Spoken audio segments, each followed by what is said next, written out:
Hello दोस्तों, भाइयों बहनों, स्वागत है आप सभी का डीएलएस न्यूज चैनल पर एक बार फिर से। तो आज तारीख हो गई 28 जुलाई 2021 दिन बुधवार। बात करेंगे आज के मुख्य समाचार और टुडे ब्रेकिंग न्यूज के अपडेट वीडियो में नजर डालते हैं देश भर की तमाम बड़ी खबरों पर। आज के अपडेट में चर्चा करेंगे मोदी सरकार की तरफ से कुछ बड़े फैसले लिए गए हैं। टोक्यो ओलंपिक को लेकर भी अपडेट है। स्टूडेंट छात्र छात्राओं के लिए भी बड़ी खबर है, स्कूल वगैरह खुलने को लेकर। वहीं बैंक खाता वालों के लिए भी अपडेट है। स्पेशली हमारे देश की माताओं बहनों के लिए, महिलाओं के लिए एक विशेष सूचना है। तो आइए नजर डालते हैं एक एक करके आज 50 बड़ी इंपोर्टेंट यानी कि महत्वपूर्ण बड़ी खबरों पर। सो बिल्कुल बने रहेगा मेरे साथ इस वीडियो में और एकदम पूरा लास्ट तक देखते रहिएगा। बिना टाइम वेस्ट किए सीधे ले चलता हूं पहली खबर में। देखिए, गृह मंत्रालय ने एक नई गाइडलाइंस जारी की है कि देश के सभी पुलिस स्टेशनों में सीसीटीवी कैमरे लगाए जाए। जितने भी राज्य और केंद्र शासित प्रदेशों में पुलिस स्टेशन है ना, वहां पर अब सीसीटीवी कैमरे लगाए जाएंगे। ताकि क्या है कि बहुत बार आम जनता की ये शिकायतें होती है कि वो एफआईआर लिखाने जाते हैं लेकिन पुलिस कर्मचारी उनकी सुनते नहीं है, नकार देते हैं। तो इस तरह की हरकतों पर अब लगाम लग सकेगा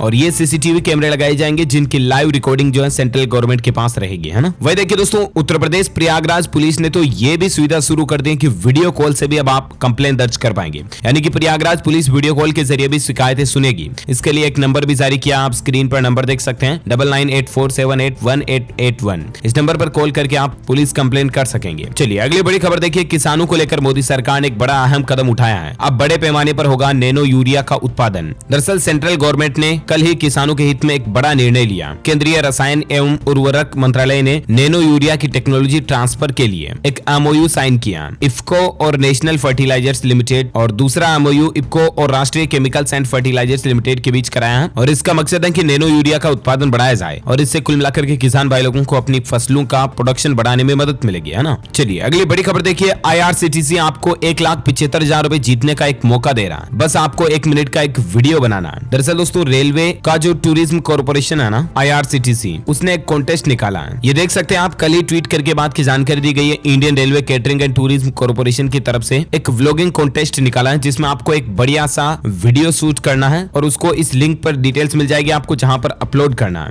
अगर आपका वीडियो इंडियन रेलवे को पसंद आता ना, जनरली व्लॉगिंग टाइप का वीडियो चाहिए, अगर आपको पसंद आता तो आपको 1 लाख रुपए से भी ज्यादा का प्राइज जीतने का मौका मिलेगा, ठीक है ना। ये देख सकते हैं आप, फर्स्ट सेकंड थर्ड पोजीशन वालों को इनाम दिए जाएंगे। फर्स्ट प्राइज 1 लाख का, सेकंड प्राइज 50,000 का और थर्ड प्राइज 25,000 का। प्लस आपको सर्टिफिकेट मिलेगा और ट्रॉफी भी मिलेगी। तो अगर आप भी व्लॉगिंग वगैरह करने के इंटरेस्टेड है, वीडियो शूट करना चाहते हैं तो कर सकते हैं। और यहाँ पर इस वेबसाइट के ऑनलाइन लिंक के जरिए आप अपना कॉन्टेस्ट बुक कर सकते हैं। इस बटन पर क्लिक करके ये फॉर्म सबमिट करना आपको, ओके। और अगली बड़ी खबर देखिए दोस्तों, बसवराज बोम्मई होंगे कर्नाटक के अगले मुख्यमंत्री। आज ये शपथ भी ले सकते हैं। दरअसल आपको पता होगा, हाल ही में कर्नाटक के जो तत्कालीन मुख्यमंत्री थे येदियुरप्पा जी, उन्होंने इस्तीफा दे दिया और अब बसवराज एस बोम्मई जो है वो नए सीएम के रूप में आज शपथ लेने जा रहे हैं, जो कि अभी कर्नाटक के राज्यपाल ही थे, है ना। चलिए अगली बड़ी खबर देखिए। दिल्ली गवर्नमेंट ने मजदूर कर्मचारियों को लेकर एक बड़ा फैसला लिया। अब अगर मजदूर कर्मचारियों की कार्यस्थल पर मृत्यु हो जाती है तो उनके परिवार को आर्थिक मदद मिलेगी। यानी कि मजदूर अगर कहीं फैक्ट्री वगैरह में काम करें और अचानक कोई एक्सीडेंटल सिचुएशन के कारण उनकी जान चली जाती है तो उनके परिवार को 3 लाख रुपए की आर्थिक सहायता राशि दी जाएगी। अगर कोई अंग भंग हो जाता तो 1.5 लाख रुपए सहायता राशि मिलेगी। पूर्व दिल्ली नगर निगम की तरफ से मजदूरों के हित में यह बड़ा फैसला लिया गया है। वह देखिए, दिल्ली को लेकर और एक अच्छी खबर है कि अरविंद केजरीवाल सरकार के ऊर्जा मंत्री सत्येंद्र जैन ने ऐलान किया कि दिल्ली में अगले 5 साल तक बिजली की दरें नहीं बढ़ेगी। दिल्ली के एनर्जी मिनिस्ट्री का यह कहना है कि पिछले 7 सालों से दिल्ली में बिजली की रेटें नहीं बढ़ी हैं और आगे भी आने वाले 5 सालों तक इलेक्ट्रिसिटी रेट में कोई भी बदलाव नहीं होगा। तो ये वाकई में अच्छा फैसला है, अच्छी पहल है दिल्ली गवर्नमेंट की। अगली बड़ी खबर देखिए दोस्तों, अब एक और राज्य सरकार ने महंगाई भत्ता जो है वो 17% से बढ़ाकर 28% कर दिया। जी हाँ, हाल ही में आपको पता होगा केंद्र सरकार ने अपने गवर्नमेंट एम्प्लॉइज के लिए यानी कि सरकारी कर्मचारियों का भत्ता बढ़ाया था। उसके बाद राजस्थान सरकार ने भी राज्य सरकार के कर्मचारियों का भत्ता बढ़ाया था और उसके बाद अब झारखंड सरकार ने भी अपने कर्मचारियों और पेंशनर्स को तोहफा दिया, महंगाई भत्ते में बढ़ोतरी कर दी है। और अभी जो ये जुलाई महीना चल रहा है, इसकी 1 तारीख से ही ये नियम माना जाएगा। तो कुल मिलाकर के दोस्तों, झारखंड की हेमंत सोरेन सरकार की तरफ से राज्य सरकार के कर्मचारियों को ये तोहफा दिया है। उनका डीए यानी कि डे एंड अलाउंस महंगाई भत्ता 17% से बढ़ाकर 28% कर दिया, 11% की बढ़ोतरी हुई है, ओके। और अगली बड़ी खबर देखिए आप, महाराष्ट्र के बाढ़ प्रभावित किसानों के लिए मोदी सरकार ने 700 करोड़ रुपए का राहत पैकेज की घोषणा कर दी है। केंद्रीय कृषि मंत्री की तरफ से यह ऐलान किया गया है। महाराष्ट्र में आपको पता होगा हाल में मतलब कितनी बाढ़ वगैरह और प्राकृतिक आपदाएं देखी गई, लोगों को कितना नुकसान हुआ, कितनों के घर तहस नहस हो गए बाढ़ और भारी बारिश के चलते, राइट। तो मुआवजे का भी ऐलान ऑलरेडी सरकार कर चुकी है और अब अलग से बजट भी निकाल दिया गया है। 700 करोड़ रुपए मंजूर किए गए हैं महाराष्ट्र के खास करके किसान भाई लोगों के लिए। तो ये सरकार की अच्छी पहल है वाकई में। चलिए अगली बड़ी खबर देखिए दोस्तों, ओलंपिक के बीच भारत ने इस प्रतियोगिता में 5 गोल्ड सहित जीते 13 मेडल और पीएम मोदी ने बधाई भी दी है। वर्ल्ड कैडेट रेसलिंग में भारत ने भी एक नया नाम बनाया। प्रधानमंत्री नरेंद्र मोदी ने हंगरी के बुडापेस्ट में विश्व कैडेट कुश्ती प्रतियोगिता में शानदार प्रदर्शन करने के लिए भारतीय खिलाड़ियों को बधाई दी और कहा कि ये खिलाड़ी हमारे देश का गौरवान्वित बढ़ा रहे हैं। 5 स्वर्ण पदक सहित 13 टोटल पदक हमारे भारतीय खिलाड़ियों ने जीते हैं, जो कि वाकई में एक अच्छी बात है। ये खिलाड़ियों की फोटोज भी आप देख सकते हैं स्क्रीन पर। अच्छा, अगली बड़ी खबर देखिए, सस्ते दामों पर अगर आप भी मकान दुकान वगैरह खरीदने की सोच रहे हैं तो ये सरकारी बैंक जो दोस्तों आज से नीलामी करने जा रहा है। ऑनलाइन ई मेगा ऑक्शन निकला हुआ है बैंक ऑफ बड़ौदा की तरफ से। 28 जुलाई 2021 से आप ऑनलाइन फॉर्म भर सकते हैं। ई विक्रय पोर्टल पर आपको जाना है www.ibapi.in पर बोली लगा सकते हैं आप। बिल्कुल मिलाकर के नीलामी हो रही है बैंक ऑफ बड़ौदा की तरफ से कई सारी प्रॉपर्टीज की, जिसमें हाउस, फ्लैट्स, ऑफिस, प्लॉट वगैरह बहुत सारे अवेलेबल हैं। ओके, दरअसल मतलब जो लोग बैंक से लोन लेते हैं और लोन चुका नहीं पाते तो उनकी फिर संपत्ति को, प्रॉपर्टी को बैंक नीलाम करते हैं, राइट। वैसा ही ये e auction bank of Baroda की तरफ से निकला गया। अच्छा, अगली बड़ी खबर देखिए दोस्तों, सुप्रीम कोर्ट ने एक अहम फैसला लिया है। कोविड-19 के कारण जो कोरोना काल में मतलब बच्चे अनाथ हो चुके हैं ना,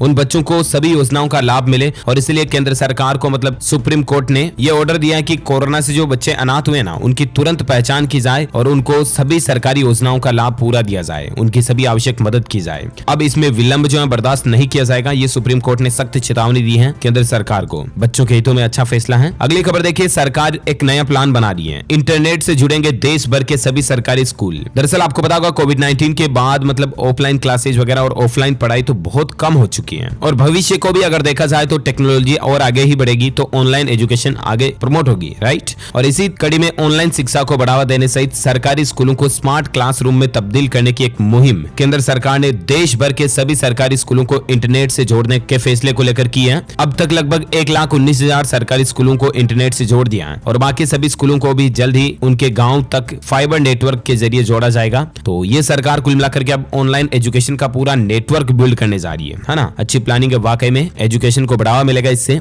अगली बड़ी खबर देखिए दोस्तों, माइक्रोसॉफ्ट कंपनी और सीड्स ने एक साझेदारी की है और अब मतलब भारत के अंदर लू का खतरा, इनका अनुमान लगाने के लिए एक आर्टिफिशियल इंटेलिजेंस मॉडल का दूसरा चरण शुरू किया। इससे 1.25 लाख लोगों को मदद मिलेगी और इस मॉडल के जरिए मतलब लोगों को मौसम वगैरह की जानकारी भी अच्छे से मिल पाएगी। लू के खतरों का पहले से पता चल जाएगा। अच्छा, अगली बड़ी खबर देखिए, मेडिकल कॉलेजों में ओबीसी और गरीबों के आरक्षण का मुद्दा जल्द सुलझाएं। प्रधानमंत्री नरेंद्र मोदी का स्वास्थ्य मंत्रालय को यह निर्देश दिया गया है कि राज्य शासकीय मेडिकल कॉलेजों में यूजी में 15% और पीजी में 50% सीटें ऑल इंडिया कोटा के तहत आती हैं। इसमें अनुसूचित जाति यानी कि एससी और अनुसूचित जनजाति यानी कि एसटी को तो आरक्षण मिलता है, लेकिन अभी तक अन्य पिछड़ा वर्ग का कोई आरक्षण का प्रावधान नहीं है। तो इसको जल्द इस मुद्दे को सुलझाएं। ये स्वास्थ्य मंत्रालय को सेंट्रल गवर्नमेंट ने आदेश दे दिया, तो जल्दी इस पर कोई हमें सोल्यूशन देखने को मिलेगा। अपडेट आएगा तो मैं आपको जरूर बताऊंगा डीएलएस न्यूज चैनल के माध्यम से। फिलहाल देखिए आप अगली बड़ी खबर, उत्तराखंड राज्य में 1 अगस्त से खुलने जा रहे हैं स्कूल। कक्षा 6 से लेकर 12वीं तक के सभी स्कूल जो है ना उत्तराखंड राज्य में, वो 1 अगस्त से खुल जाएंगे और 23 तारीख से उत्तराखंड में नया विधानसभा का मानसून सत्र भी शुरू होने जा रहा है। कल ही कैबिनेट की बैठक हुई और उस बैठक में उत्तराखंड के मुख्यमंत्री पुष्कर सिंह धामी की अध्यक्षता में कई बड़े फैसले लिए गए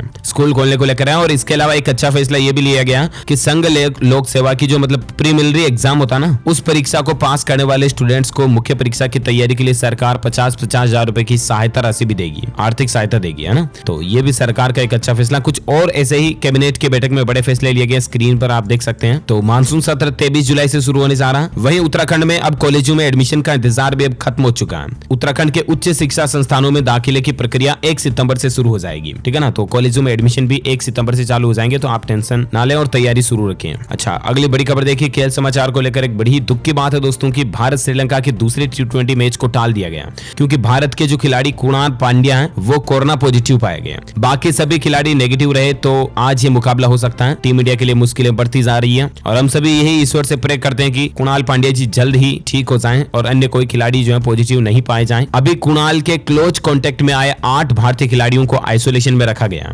हालांकि श्रीलंकाई टीम पूरी तरह से सुरक्षित है। बुधवार को खिलाड़ियों का अगला टेस्ट होगा। ओके, और अगली बड़ी खबर देखिए, गुजरात में हड़प्पा काल का शहर है धोलावीरा जो है उसको यूनेस्को की विश्व धरोहर सूची में शामिल कर लिया गया। हाल ही में आपको पता होगा दोस्तों की तेलंगाना के काकतीय रुद्रेश्वर मंदिर को भी यूनेस्को की विश्व धरोहर में शामिल किया गया था, रामप्पा जिस मंदिर का नाम है। तो उस काकतीय मंदिर के बाद अब गुजरात के धोलावीरा पूरे शहर को यूनेस्को ने वैश्विक विरासत विश्व धरोहर या वर्ल्ड हेरिटेज में शामिल कर लिया। करंट अफेयर्स के लिहाज से बहुत ही इंपॉर्टेंट जानकारी, दोनों ही लोकेशंस को, इनके नाम को और इनके बारे में थोड़ी डिटेल्स को जरूर ध्यान में रखिएगा। जाएगा। गुजरात का यह हड़प्पा शहर धोलावीरा जो विश्व विरासत में शामिल हुआ और इस मौके पर प्रधानमंत्री नरेंद्र मोदी ने भी बधाई दी। ओके, तो खास करके जो कॉम्पिटिटिव एग्जाम की तैयारी कर रहे हैं ना, वे स्टूडेंट्स इन दोनों ही चीजों के बारे में ध्यान रखें, क्योंकि करंट अफेयर्स से कंपटीशन एग्जाम में एक क्वेश्चन बैठ सकता है यहाँ से। ओके, और अगली खबर देखिए, एजुकेशन की जब बात हो रही है तो एक जानकारी मैं आपको बता दूं, नीट यूजी के एग्जाम पैटर्न में कुछ बदलाव किए गए हैं। अब हर सब्जेक्ट में कैंडिडेट्स को 35 सवालों का जवाब देना होगा, ठीक है ना। और कुल मिलाकर के मेडिकल एंट्रेंस एग्जाम का नया पेपर पैटर्न शुरू कर दिया गया है। 12 सितंबर परीक्षा की तारीख है, उससे पहले आप नीट की ऑफिशियल वेबसाइट पर जाकर के नए एग्जाम पैटर्न को चेक कर लें, ठीक है ना। और अगली बड़ी खबर देखिए, कुछ मौसम समाचार और कोरोना वायरस से संबंधित अपडेट पर नजर डाल लेते हैं। पहले बात करें आज के वेदर न्यूज अलर्ट मौसम को लेकर बड़ी खबर देखिए आप। मानसून के कारण देश के कई हिस्सों में अभी बादल जमकर बरस रहे हैं। हालांकि राजस्थान में कई जगहों पर भारी बारिश हो रही है और कई जगहों पर अभी भी कम बारिश है। इसके चलते किसान भाई लोग जो दुखी वगैरह आए। और इसके अलावा देखिए दोस्तों, जम्मू कश्मीर में बाढ़, भूस्खलन और पत्थर गिरने की चेतावनी जारी की गई है। 31 जुलाई तक मौसम और भी ज्यादा बिगड़ सकता है। बाकी महाराष्ट्र वगैरह में बाढ़ के हालात वही चल ही रहे हैं, आपको पता ही है। अभी भारतीय मौसम विज्ञान विभाग की तरफ से किन किन राज्यों में भारी बारिश की चेतावनी है, तो देखिए संपूर्ण भारत का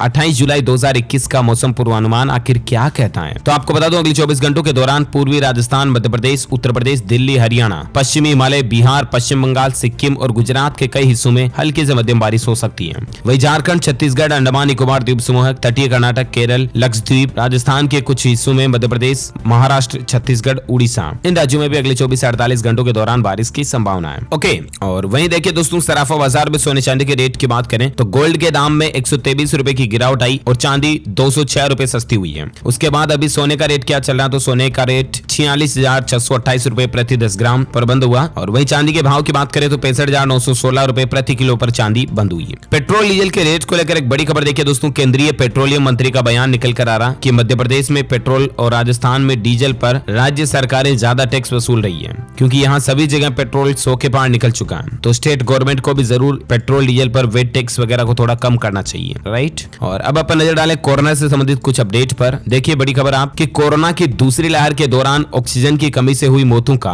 केंद्र सरकार ने राज्य सरकारों से आंकड़ा मांगा है। दरअसल मीडिया में न्यूज खबरों में किरकिरी के बाद सरकार ने यह फैसला लिया और अब इससे पता चल सकेगा कि आखिर ऑक्सीजन की कमी से कितनी मौतें हुई हैं। और ये एक सरकार की लापरवाही भी दिखती है यहाँ पर कि देश में ऑक्सीजन की कमी के कारण आखिर लोगों की मौत हुई, तो सरकार को ऑलरेडी स्टॉक वगैरह रखना चाहिए था। और इस डेटा से हम तीसरी लहर में थोड़ा सावधान भी हो सकेंगे, राइट। बाकी तो आपको पता होगा मीडिया में कुछ मंत्री वगैरह की तरफ से बयान भी देखने को मिले थे कि ऑक्सीजन की कमी से तो एक भी मौत नहीं हुई है वगैरह वगैरह। तो अभी डेटा सामने आने के बाद पता चल जाएगा, मैं आपको बताऊंगा। वहीं कोरोना पर बड़ी खबर देखिए, अब लेजर से मारेंगे कोरोना के वायरस को, 50 मिलीसेकंड में कोरोना वायरस खत्म हो जाएगा। इटली के साइंटिस्ट ने इस तरह की एक लेजर मशीन बनाई है। इसकी क्या खूबियां हैं, आप कुछ की पॉइंट्स स्क्रीन पर देख सकते हैं। वैज्ञानिकों की एक नई खोज है ये, हवा में मौजूद वायरस को ये मशीन खत्म कर सकती है। इस डिवाइस की लेजर बीम से जैसे ही हवा गुजरेगी उसमें हवा में स्थित सभी वायरस खत्म हो जाएंगे। 50 मिलीसेकंड में ही वायरस का और बैक्टीरियाज का खात्मा हो जाएगा, जो कि 1 सेकंड से भी छोटा टाइम है, 50 मिलीसेकंड। देखते हैं आखिर ये मशीन कितनी सक्सेसफुल रहती है। और बाकी कोरोना पर और एक अपडेट देखिए, डेल्टा वेरिएंट का असर देखने को मिल रहा है। फ्रांस और इटली में पर्यटकों के लिए कोरोना वैक्सीन पास अनिवार्य कर दिया।